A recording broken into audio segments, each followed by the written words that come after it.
Yo, what's up everybody? So you clicked on this video because you wanted to have something like this for your Shopify website. So if you want to learn how to do this, just keep watching.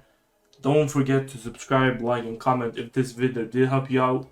And let's get right into it. So the first tip you're going to want to do is come over to this site right here, 3dgiftmaker.com. It's going to be linked in the description. But this is a site that's going to help you make the spinning logo for your website, right? So right here you upload your logo that you want, the spinning effect on.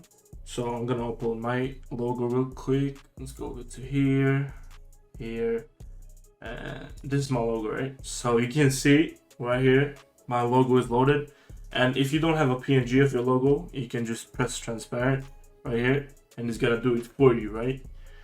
So there's a bunch of options you can choose here. For example, I have the 360 spin. You can use a thick 360 spin, 180 spin, horizontal rotating cube, whatever fits you.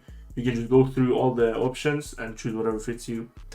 Obviously, I went with this one, and then you can always choose the size of it. I'll just say keep this at normal, like the starting size. And you can always choose the speed right here, the frames, and then the zoom. But the zoom is kind of like the size. And then when you're done with that, when you like how your spinning logo looks, you just press on download GIF right here.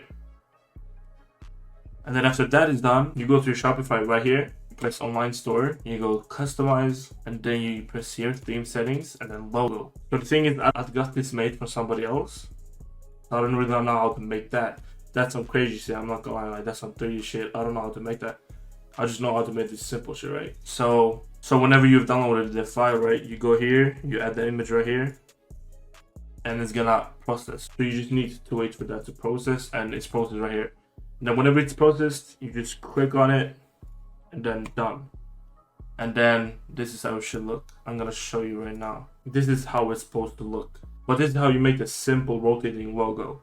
If this video helped you out, make sure to like, subscribe, and comment. And I'll see you guys in the next video. Peace.